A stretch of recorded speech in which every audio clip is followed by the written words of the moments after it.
Today, it's Edwin's Monday evening property rant.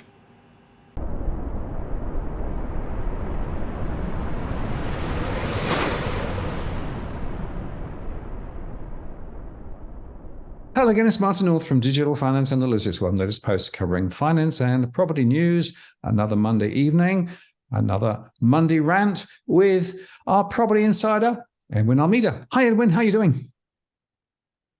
I'm doing well, mate. Mr. Martin Martini. How are you doing in the land of the kingships?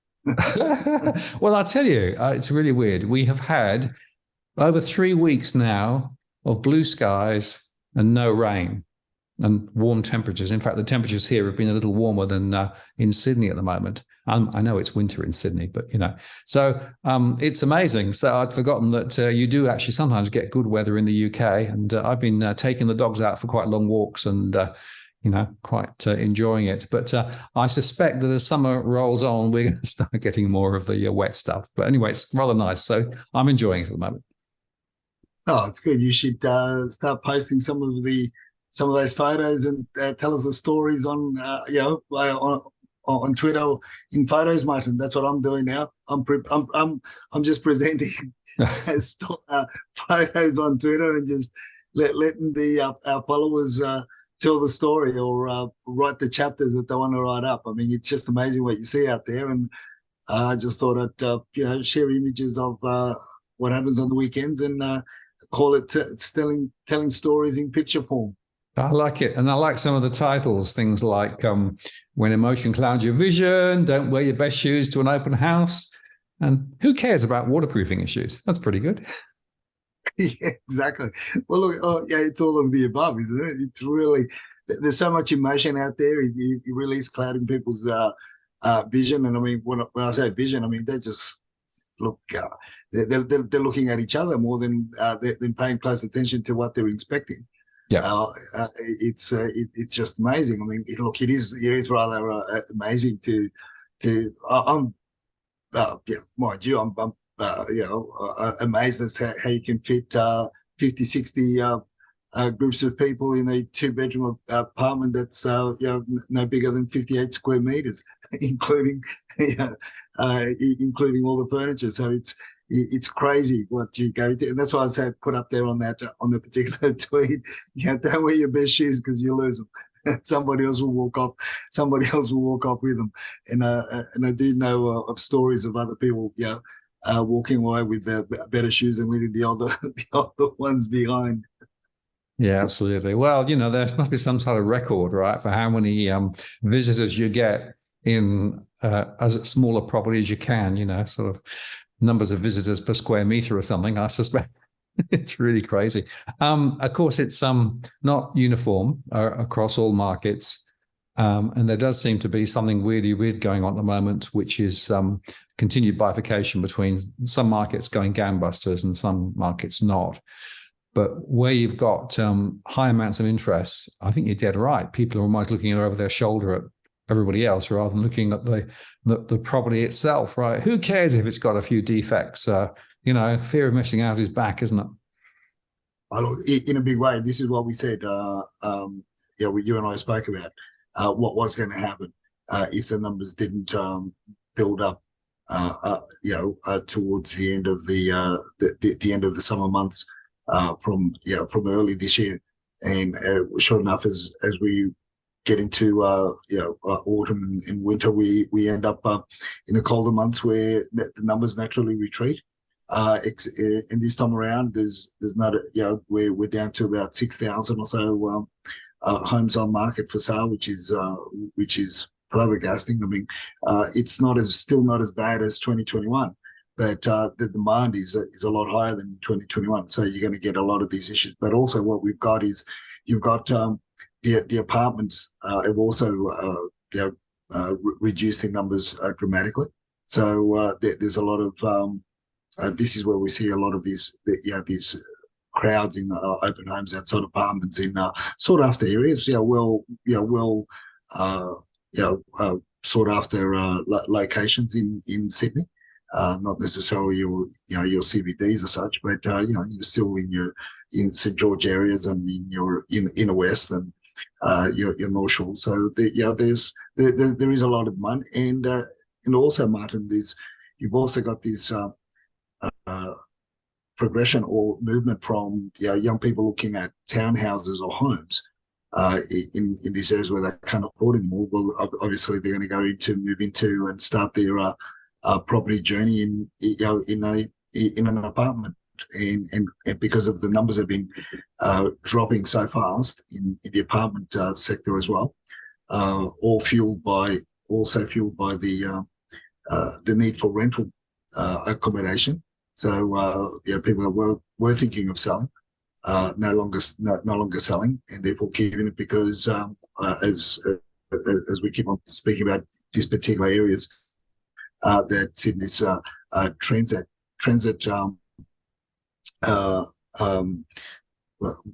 ways to the tertiary education areas. So you're going to get people high demand for student accommodation.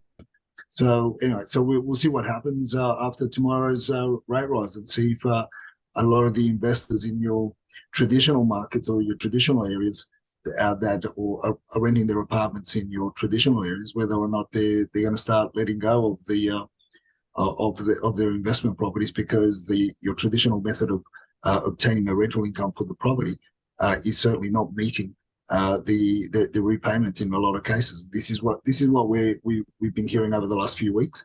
So let's see what happens. What's your call? What's your view on that, Martin? Yeah, well, it's a tricky one insofar that Phil Lowe last week, when he was in Senate estimates, was pretty vociferous again about the real issue, of course, is supply, he said, although he didn't go on to mention things like, well, Airbnb is part of the problem, and all of the vacant properties that are not actually occupied are part of the problem. So there are supply levers that can be pulled rather than just build more stuff. But he did also talk about the inflation battle and the needs to, move that up. And he's still saying it's going to take a long time for inflation to get beat. So I think there's a significant chance that he's going to move rates higher again, or so I say the monetary decision that he's part of, because he's very clear about this. It's not just me; it's all of the other members of the committee who actually come to a consensus. Saying he's very keen to try and spread the blame. But Gareth Ed at CBA came out with a little note saying he doesn't think they're going to lift. Arguing that he's going to wait and see what happens with the next set of data, and it takes time for all of these rate rises to flow through. We also know, of course, that a good number of people now on the mortgage cliff are actually looking over and thinking, oh wow, it's going to come through and very quickly now, and that high interest rate's going to hit. So we know that there's more pressure. And we also know that the banks have been quite keen to help people through this transition. So I'm getting a lot of information and intelligence from people who've been offered extended terms, different structures to their mortgage, anything to keep those repayments, within bound. So putting all that together, there's an argument both ways, but I suspect we're going to see 25. Look, that's really pretty much on the cards. I think if there's no hike, I think this market we're going to get to the domain auction clearance rates of 99%, Martin. Could well be. Yeah, well, particularly this coming week, long weekend. So it's going to be interesting to see what the really low numbers present. But look, it's interesting to also note how there's not a lot more new property coming on the market as many would have liked it to be. It's definitely a seller's market. But I guess in times like this, I say to people, look, don't stay in the market. If you want to buy, you need to buy. Stay in the market, but don't be too don't get caught up in that auction slipstream that we spoke about last week. Don't get caught up with all that emotion, because we need to go through this winter phase because but naturally, and there hasn't been any year that I can recall that spring numbers have gone below winter numbers. That's where we get a rise. If not, at least it gives you a little bit more of a choice. On the properties that are being presented in the areas that some of the buyers are looking into. But look, I think if there is a rise, there is a rise. I believe that we will see a rising numbers in the again, but my caveat is on there'll be possibly a strong rising numbers in the areas where the traditional form of rental is more dominant than your budget accommodation rental that we've been seeing practiced by many ethnic groups, or I should say many ethnic groups taking advantage of. That because your traditional means of rental income is certainly not covering your mortgages in a lot of the cases that from people that we've spoken to. I agree. I'm seeing that in my surveys and also in recent conversations I've had with a few different investors. So the gradient in terms of the mortgage repayments and the other outgoings for the investment property is much greater than the ability for them to actually put the rents up. So there's a gap. And of course, the argument has always been, well, I don't mind if I lose money on a cash flow basis because ultimately I'm going to win on a capital appreciation basis. Now, that may or may not be true, but of course, if you look over the last couple of years, there was a significant run up, then there was a fall. Now there's a sort of a stabilization or a slight movement up.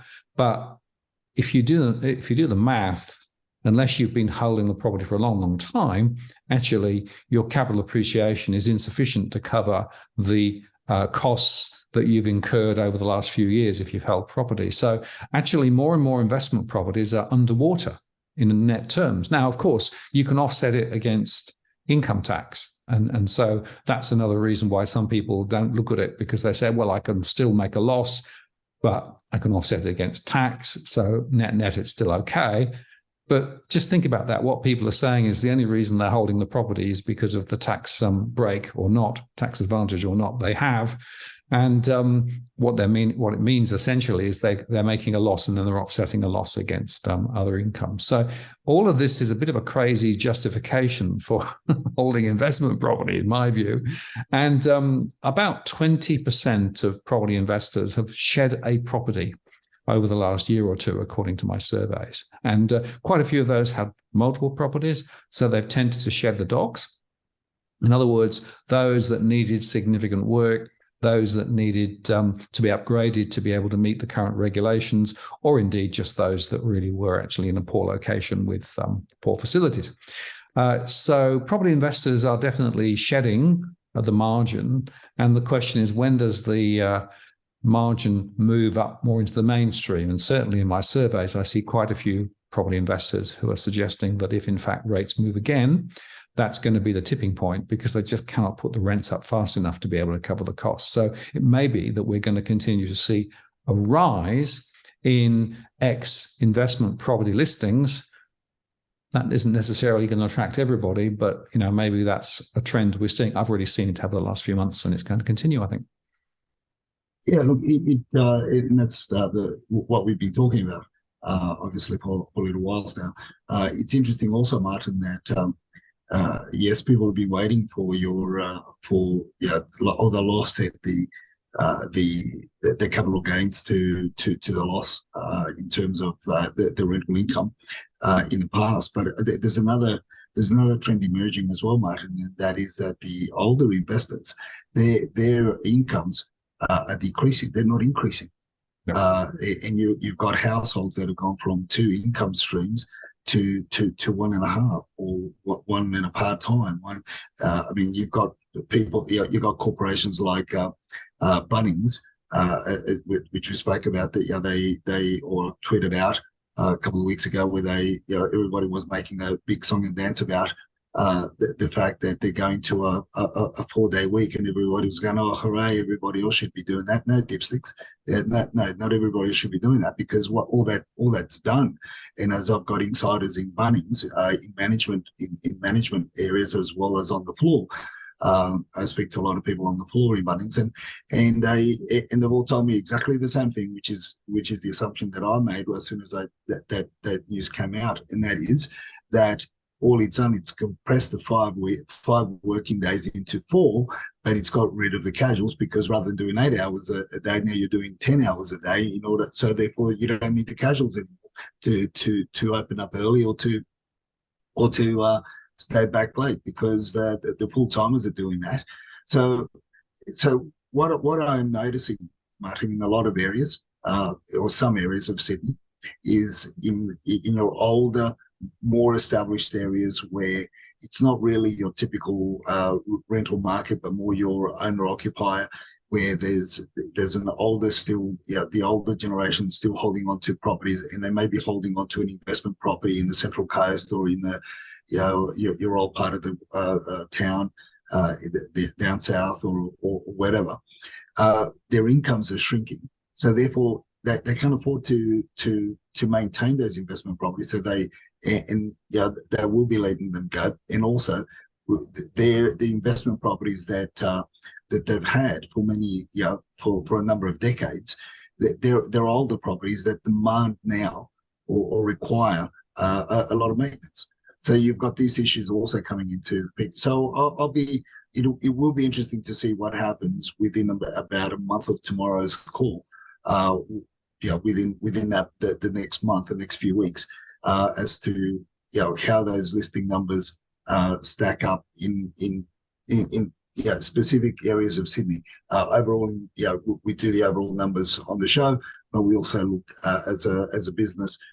As buyers agents, we also look at individual parts of Sydney, suburbs, to see how the numbers are tracking to assist our clients. But look, there's a number of things happening. But look, definitely, I think the ones that are going to be letting go first are those older investment properties that need a lot of work. Yep, well, I've already seen it, and we're going to see more of it. And interestingly, the other interesting conversation that I've had with a couple of Airbnbers is that they're actually getting significant returns from going the Airbnb route. So quite a few people actually let their property for long term over COVID, and then effectively evicted the tenant once the market settled down, and then switched it back to Airbnb. And even through winter, they're still getting short-term demand, particularly in some of the more attractive areas, coastal areas. So the Airbnb thing, I think, is worth just spending a second on, because there are several 100,000 properties that are actually not available for long-term rent because they're in the Airbnb sector. And investors are able to get significantly higher returns in the Airbnb. The planning regulations and other hoops that need to jump through are pretty low. And so it's maybe not surprising that the Airbnb and equivalent, there are other entities that are doing the same sort of stuff, means the short-term lets are also part of this supply conundrum. And if you then add into that the other issue I mentioned earlier on, which is the long-term vacant properties, there's still property held long-term vacant deliberately. And I think if we're going to have a supply-side conversation, we should be talking about some of these broader issues rather than just building more cheap high-rise to try and solve the problem. 100%. And this is where you and I agreed on the point is that if the government really want to do something, they need to bring all this into the mix and not just throw out their topsy-turvy solutions that just rattle people around for a few weeks and creates a lot of noise. But at the end of the day, there's really no substance. Absolutely right. Now let's just move on and talk about some of the WeChat chats, because there's some interesting trends going on there too. Look, there is. Look, it's not new news. It's old, but it's interesting how it's now re-emerging at this time. So nothing much is happening over in mainland China. So most of the chatter and the conversation from the WeChat chatterers have been in the local market from the local investment groups, and it's rather interesting, Martin. It's the question is that a lot of the selling agents of apartments and off the plan apartments they're asking the people, do you want a great education for your child or not? That's more or less how they're starting how they start the pitch to sell to the Chinese community, because what they're doing and what they're pushing for is basically for local Chinese families to buy an apartment, particularly if they own a house or a property as a principal place of residence that is outside a particular school catchment area that is of great attraction to that community, or is in high demand. Well, the ads are basically virtually saying that straight up. Do you want a great education for your child? Well, you should be buying an apartment. But what do you do with it, right? You're not going to move into it. You've got to really read between the lines and what they're all about, and what the WeChat chatterers are telling us, and telling Dusty and Evan are basically, look, this is it. This is what you do, and you buy an apartment, and because of the high rental demand at the moment, you rent it back to students or people of the same ethnicity, and you that need accommodation, and you rent it in cash, so that way the registrar of the occupant of that dwelling that doesn't change. It stays as the owner, and everybody, including the school powers to be, you're telling them that that's where you live. They can't prove it otherwise, and therefore you can send your child to the sought after school that you like, albeit you may live 15 minutes, 20 minutes away from that property. And that's how they're selling it. I mean, they're not hiding anything, Martin. This is the thing. Like these websites, these ethnic apps and websites that other groups are using. I mean, they're telling more than what you read on Domain and Real Estate, and because it's geared for that particular community. So that's interesting. What is happening there now. Two interesting stories that I want to share with the group, and that is, with our viewers, is we'll call one Henry, we'll call the other one Charlie. So Henry bought a property, and Henry uses the property. He hasn't let it out. He uses the property because Henry's making money elsewhere. He uses the property as a storage unit. So he's got a 2-bedroom apartment, so he uses it as a storage unit and as a getaway from whenever he wants to get away from the missus. So now, Charlie, on the other hand, he's not as wealthy as Henry, so he actually lets the property out to students. That because it's on that belt, on that corridor, that the international students want to be on, and he rents it out in cash, and the cash that he makes, because the deposits are a generous deposit. The cash that he gets back pretty much makes the difference in the interest repayments. So this is what's happening. This is how they're selling off the plan. And look, and needless to say, the agents, right? The agents are saying, look, don't worry about the quality of the property. Don't worry about the condition. Don't worry about the fact that it's on a main road. If you want, do you want to be picky, or do you want to give your child a great education? That's what they're coming in your face telling you that much. It's amazing, isn't it? Right. So basically, you can get sufficient money coming in by way of unofficial rent or cash rent to be able to cover the cost, and then you can secure and access to a good school, and therefore secure the education for your kids.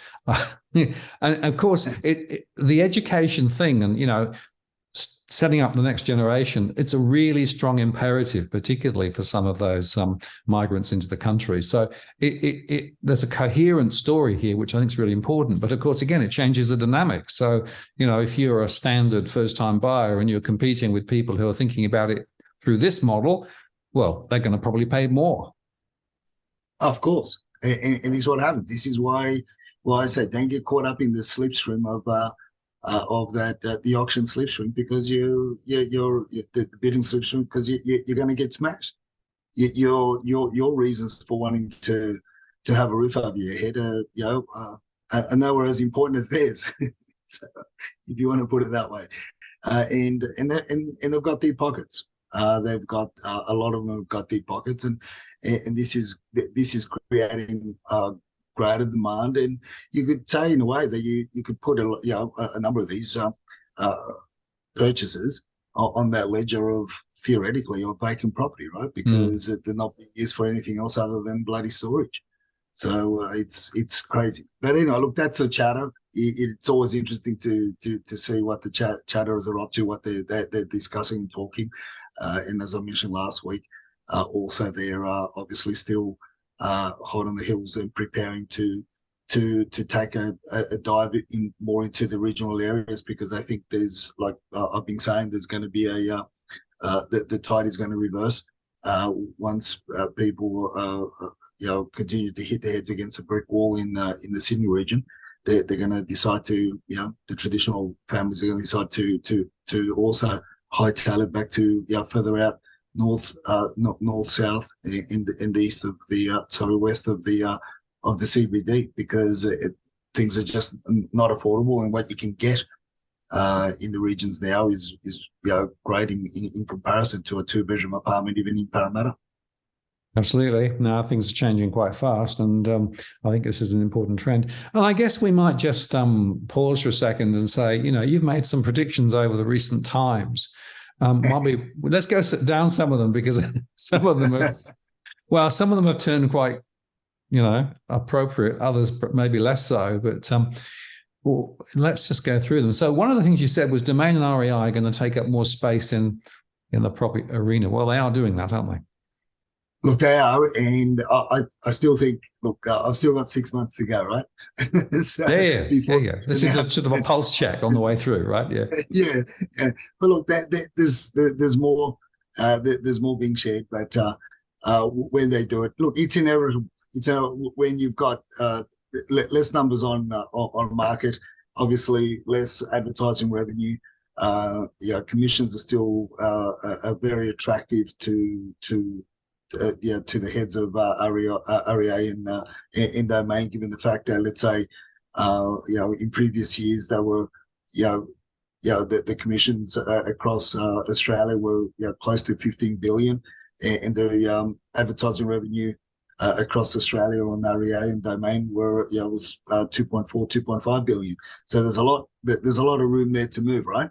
So the obvious is if everybody looks for property on Domain, and everybody lists their property on Domain or real estate, well, they're saying to themselves, well, why should the selling agents earn so much more than what we do? So for me, it's just a natural progression. Hence the reason why I say that the quicker the industry adopts my thought of the remuneration model of fee for service, the better off everybody's going to be, and at least you can get, because Domain and real estate, they still will need the industry to do particular jobs. But if they fully control the listing, well, you're in a lot of, as a real estate agent, well, you're not going to be earning as much as what a lot of people think they would. Look at the Purple Bricks model and so forth.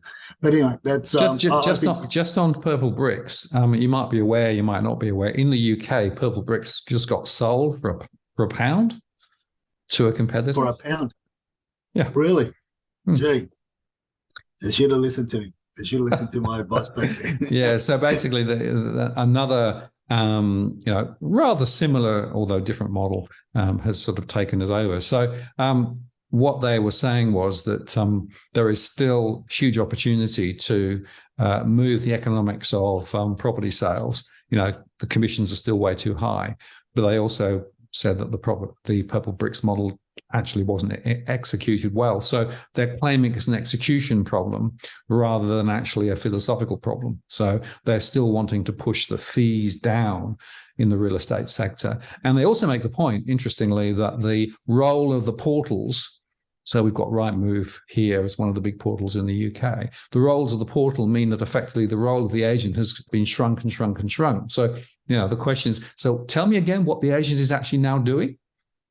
Well, exactly. And what are they doing? How are they assisting you as a vendor to prepare your home for sale? How are they assisting you on the way through? They're really, at the end of the day, and they're demanding 2%, 2.2, 2.5.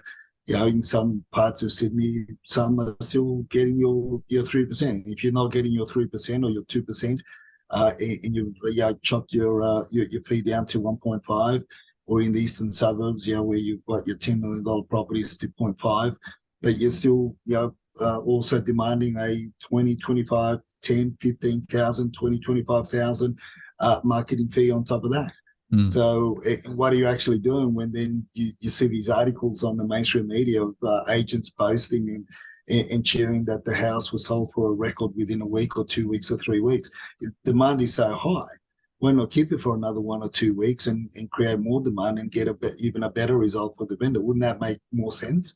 But when you got a commission involved, like you and I discussed, Martin, it's really not in the best interest of their client, the vendor, nor is it in the best interest of the buyer. It's in the one that wins always is the agent, because they're acting in their best interest first and foremost. We could talk again perhaps in the live forum. We can discuss that topic, Martin. Yeah. Sorry, I didn't actually get the live up today, and we had a couple of other technical issues here, so that's why I'm making a recording. But interestingly, one of your other predictions was that we will continue to see an exodus of agents from the sector, and certainly I'm seeing some of those. I think you are too, because of course the economics for an agent have really they've gone all over the place because the volume is way down. And whilst they are still able to move some properties, the economics of the whole agency system is really in question now, isn't it? Well, that's right. And interesting. Look, two that I know of, two sectors that I know of that increased in the number of employees was the real estate industry and politicians. Those sectors seem to have done very well from the pandemic till now, and the number of real estate agents has increased since 2020 up until now, which is incredible. But then again, you had JobKeeper, right, to maintain a lot of these offices, but now they're struggling. Now there is no JobKeeper, and let's see how far they go. This is to you and I. This is deja vu 2019, because you and I we're talking about towards the end of 2019, last quarter of 2019, a lot of agencies were on their knees because, again, we had the same scenario where there wasn't a lot of transactions going through, and a lot of agencies were on the second, third, fourth credit card to pay off to keep the doors open and drawing down from the principal places of residence in order to keep the doors open. And we're seeing a lot of that again now. And I don't believe that Elbow and Co Real Estate is going to really throw in a lifeline. You might sell a few franchises here and there, but that's about it. I don't think the government's going to throw in the lifeline this time. Nor do I see that lifeline being thrown at other industries that are going to be just going to. I'm seeing in some areas and some industries because of the mass population migration that's come in. The wages for people that were on contract wages in these particular sectors, they've gone down because now there's a lot more competition. And you've got IT and you've got the IT and also some of the blue collar areas such as your cleaning services, your commercial cleaning areas, the fees have gone down, Martin, and they will continue to go down, because now you've got people that are willing to do the same job that was demanding a hell of a lot more, and now they're here. They'll take it on at 2/3 of what you were getting last year. Absolutely. No, that's exactly right. And we'll watch that through the year. Now, a couple of other predictions. You talked about listings going down. Well, we've covered that in spades. It's definitely, a low now. And the question is what will happen in the spring. But we also mentioned caravan and tent cities will be, popping up. And it's interesting that some of that's now trickled into the mainstream media. So there's been a few reports of people living in cars and people living in tents and caravans. It's a thing, isn't it? Oh, look, it is, and we were talking about it. We alluded to it before the election. Remember, in 2019, we alluded to it, and we said, regardless of who comes into power, this is the future. This was the future, and you and I were sharing those videos that I was taking of the derelict makeshift garages into granny flats, and we said this is the future. We saw it, and sure enough, here we are. So it's sad. It's a sad state of affairs, and we not only did we put this prediction up at the beginning of the year, but also we've been talking about it for since the turn of what was it, back in 21, early 22. But anyway, So I still think that Elon Musk is still going to list Twitter. I still, because he's beefing it up. He's beefing it up, so I still think he'll put it back on the. He'll publicly list that. Local WeChat chatterers. Well, that's another one that's I think it's coming to pass, Martin. Local WeChat chatterers will drive the prices back to 2021 figures. I mean, we're seeing that already in some areas. So some of your areas where they predominantly reside in have certainly been driven, because again the numbers have dropped so low, and in some suburbs even lower than your figures in 2021. The St. George area, I was talking to an agent down there over the weekend, and he was telling me at the lowest point in 2021 they had 237 homes for sale listed across the St. George area, and this winter they're already sitting below 220 homes listed, and we haven't really hit the middle of winter yet, and so this is the trend. So this some areas are really reversing in numbers in terms of listings on market. And the WeChat chatterers in their areas, they're driving it, but also in the investors that are hungry and that have got a huge hunger and an appetite for those homes that they can convert into budget accommodation. Well, those areas are going to be driven hard and beyond the 2021 figures again, because they themselves are fighting for those properties, because they need to put the money somewhere. They don't want to put it in retail or hospitality or in shares. They just want to put it in property, and these are the WeChat chatterers that are buying with no less than 50% deposit, or an LVR of 50%, because of what they do with the homes and the amount of money that they've got to throw into investment properties. Less property transactions, number 7, Martin, 2022. I think we are seeing that well and truly. That's been the norm over the last 3-4 months. Yeah, and you mentioned also there is number 8, the cost to renovate and build still going up, right? So it is very interesting that the labor costs are there, but the materials costs, particularly supply of some things, are still disrupted. So the supply chains are still all over the place. And I was talking to someone the other day who committed to a building contract for a new property with the builder. And that was agreed 18 months ago. Still hasn't finished the property, but he's come back and asked for another increase in the cost because of the cost of labor. and the cost of materials, and they're now looking at probably a 20% increase over what they agreed to pay. I mean, these sorts of numbers are significant. And what it also means is, of course, that people who are thinking potentially of buying a property, if they're going to have to develop it or change it or improve it or get builders to come and do stuff, that's going to actually temper their view as to what the value is relative to a one that's ready to move into. Yes, it is. It is rather interesting, as you say, Martin, with the cost of materials. The supplier that we get a lot of our materials for our different clients. The trades that we work with, and I was talking to them. What was it on Friday? I was talking to them on Friday, and I overheard one of the salespeople there was on the phone organising a delivery. Wait for it. The delivery wasn't to the western suburbs. The delivery was to WA. No.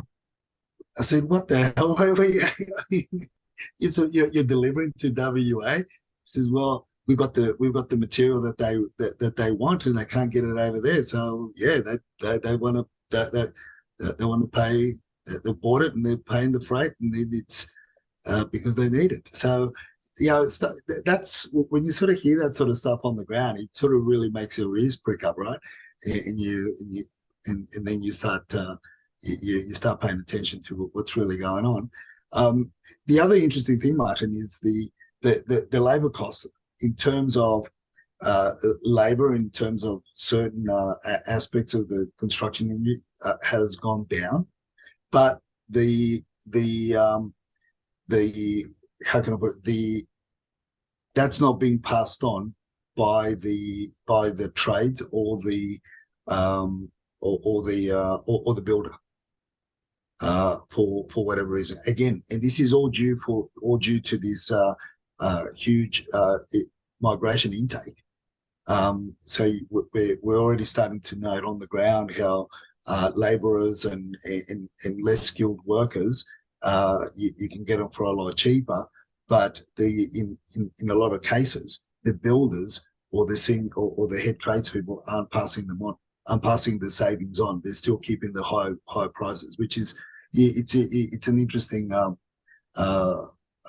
thing as it's playing out. It's interesting to watch what's going to happen there.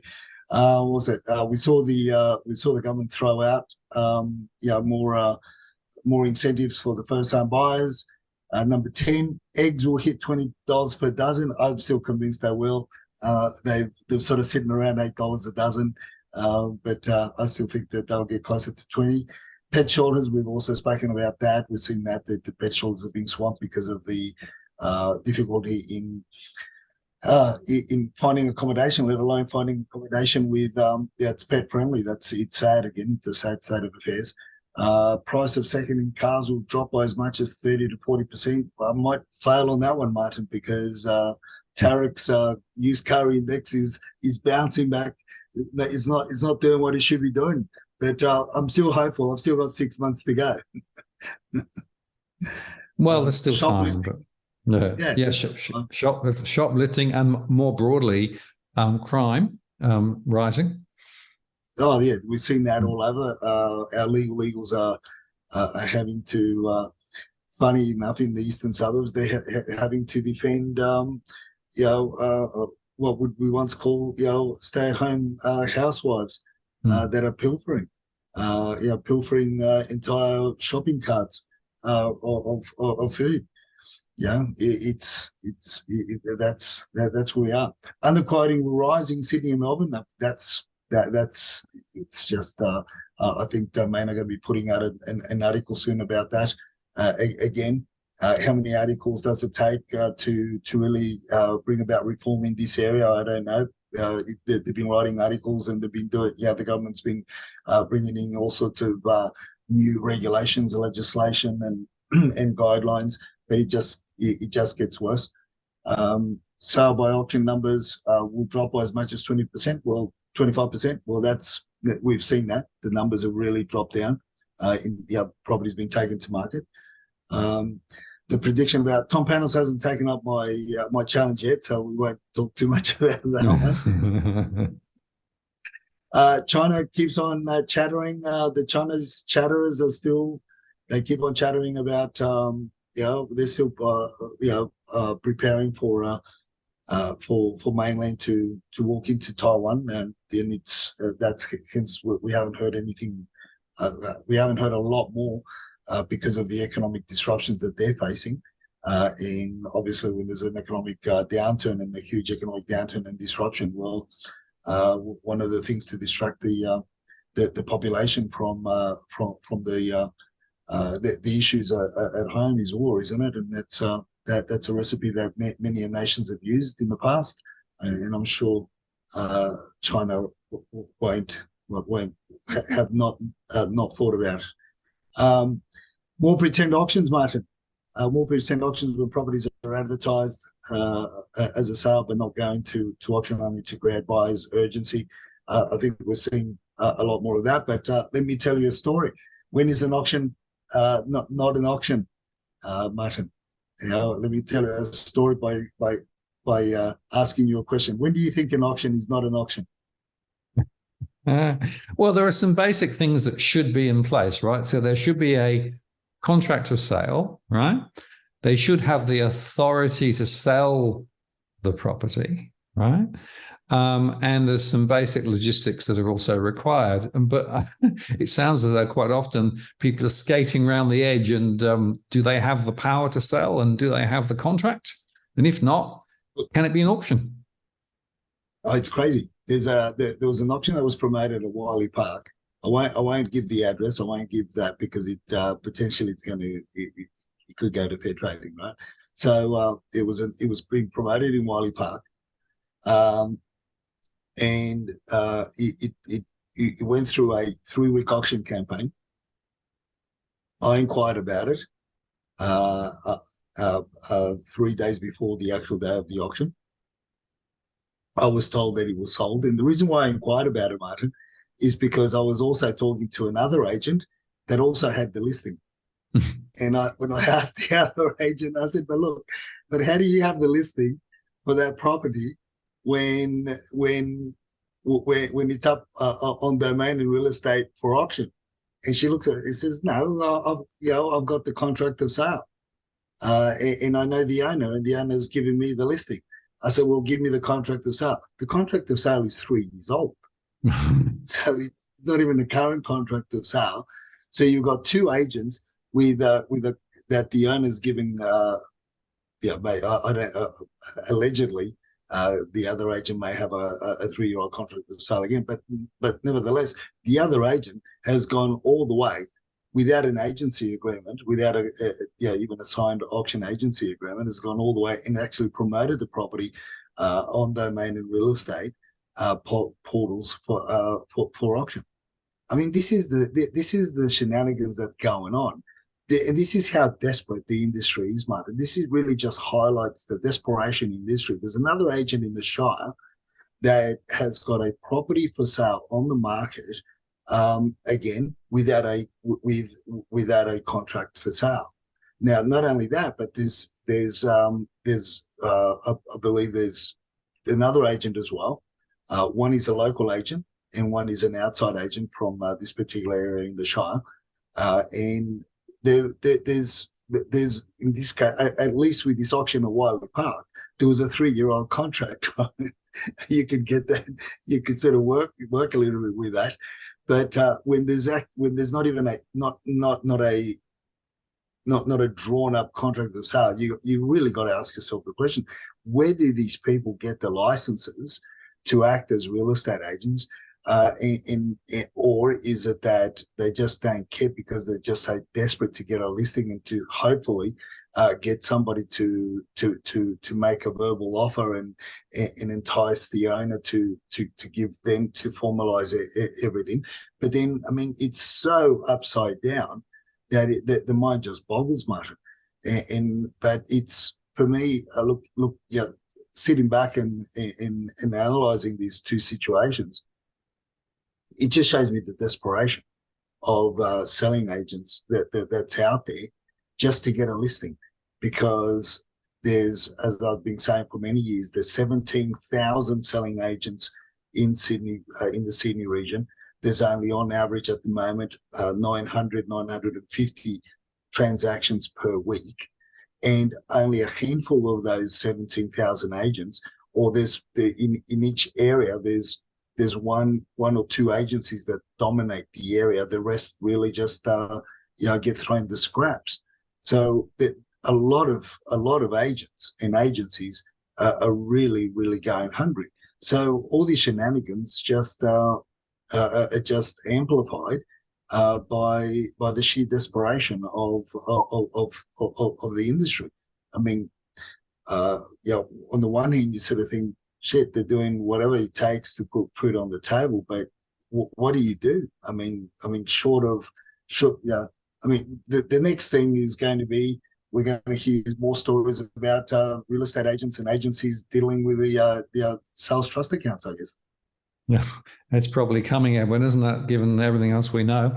Let's just talk briefly about the numbers, because they continue to drop. So in Sydney, last week, 29th, it was 14,667. This week, so that's as of the 5th, 14,390. So Sydney's dropping again. And if we look at Melbourne, it's the same story, right? So last week, 22,014 properties for sale. This one, 21,070 properties. So it's looking pretty dire. Look, for buyers, yes. But as I said, look, stay in the market, but don't be too hasty. This is the natural trend of listings pulling back. We got tomorrow's decision. What happens after that? We got spring coming up, so unless you're really going to get what you want and the price point, there's no point in begging and borrowing more just for the sake of getting all emotional about a particular property when there's a lot of being taken off market for one reason or another. So I'd say just not so much sit it out, but just wait it out, and stay vigilant, because you don't know what comes on market, you don't know who's got what. But look, again, Martin, this is the fascinating thing that we're finding is that there's a lot of more property also being transacted on other apps and other portals like the WeChat chatterers use. There's two. Yeah. That the main ones that they're using, and we ourselves have bought a few properties for our clients now through those portals. So they are genuinely not on domain real estate and not held by your traditional real estate agencies as well. We're still doing the transactions through real estate agents that speak Cantonese and speak Mandarin. Which is, I guess it's a benefit to our clients and to us as well. But there's also, other ethnic groups as well, as we've mentioned, the Italian communities and the South American and so forth, and the older generation are very, very private, and that is all another shift that we're seeing more and more of, is the older generation aren't so open to having, they don't want 20, 30 groups of people coming through the home. It's really what they want is they want by appointment and genuine people that genuinely want to buy, rather than the sticky beakers from the neighborhood that just want to, trample through the home and having a sticky beak to see how you live. Absolutely right. Well, that trend, I think, will continue. And so the actual number of real properties available may be higher than the main portals are reporting. Auctions, of course, still, a bit down, although the clearance rates are a little bit up, aren't they? Yeah, they are. And to me, there's really that, it's the numbers in the demand are always going to give you the high clearance rates on domain. I think I'm paying a lot closer attention to your rental, to the rental numbers, Martin, because there is a glimmer of hope a bit of sunshine coming through those clouds here in Sydney, where you've got 300 more, 400 more properties on the market for rent than what we had last week. So that is, it's moving in the right. Those numbers are moving in the right direction. Yes, and interestingly, it does appear as though it's on the house end rather than on the apartment end where the growth is. That's correct. Yeah, that's correct. Which is good. Interesting. Yeah, absolutely. Okay, well, we're nearly at the end of the show, but of course, we've still got your tip of the week, and well, this is another one. It's really, really important. Yeah, look, because of what we saw on the weekend and what I posted out on the first stories of putting the 4 images up of what happened on the weekend, I think it's very important for people not to overlook building issues. Well, particularly within the building, within the apartment that they're going to buy. So many times people think that the owner's corporation or the strata manager are going to be dealing with all the issues of the apartment complex. That's true to the point of the common areas. However, the internal parts of in between the walls of the apartment, well, you have to look after that. In some cases, some areas, some owners corporations will take care of waterproofing issues in shower areas, but that's just in the shower recess areas. That's not that does not. It's got nothing to do with renovating bathrooms or the like. But not every owners corporation is the same. So if you got water, I see a lot of water issues in apartments and in shower recess areas, as well as homes. And a lot of people don't pay attention to that, Martin, and that they don't realise how costly it is. It's actually, in many cases, more costly to renovate a bathroom in an apartment than it is to renovate a bigger bathroom in a house for various reasons. Access, it's more labour intensive. You've got to get strata and owners corporation permission, because you're obviously going to be impacting adjoining dwellings. You've got to, if the apartment block has lift, you've got to book the lifts. You've got to then your tradespeople. There's issues with tradespeople that they can't get parking close by or in the complex, and therefore they have to cut their tools or walk a lot further. So let's say on average you could do an average house bathroom. You could renovate these are just averages, right? No, nothing too fancy. You could renovate a bathroom for $25,000 in a house. But in an apartment, a smaller bathroom could cost you, you could hit the 35,000 quite comfortable. But a lot of people don't realise these things, and as I said, they just waltz through, and they don't get the building reports. And whether it be a house or whether it be an apartment, it's very, very important to make sure you do your water meter testing checks, moisture checks in your shower recess areas, because obviously that's where the waterproofing fails. That's where you're in a lot of trouble. Absolutely. I will also add that things like plumbing and heating actually can also be more expensive if you want to upgrade them in an apartment relative to a house too. So there are often higher costs involved, despite the fact that you don't necessarily own the outer skin in the same way as a house, but that actually puts more weight on improving other elements. So it's important to actually understand that and incorporate that into your maths, isn't it, when you come to what is a property worth? 100%, 100%. And just pay a little bit of attention to that, and if you see you see a lot of white residue in the shower recess area at the bottom, inside the shower cubicle or and outside of the shower cubicle, you know that the waterproofing's pretty much failed. So there's a tip for you. Absolutely.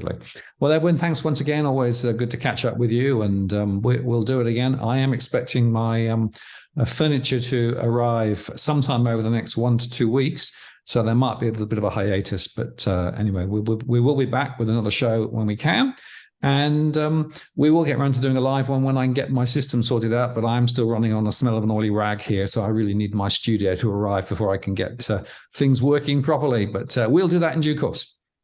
All good, Martin. And stay safe, and I'll catch up soon. See ya. Take care. Have a good week. See ya. Bye.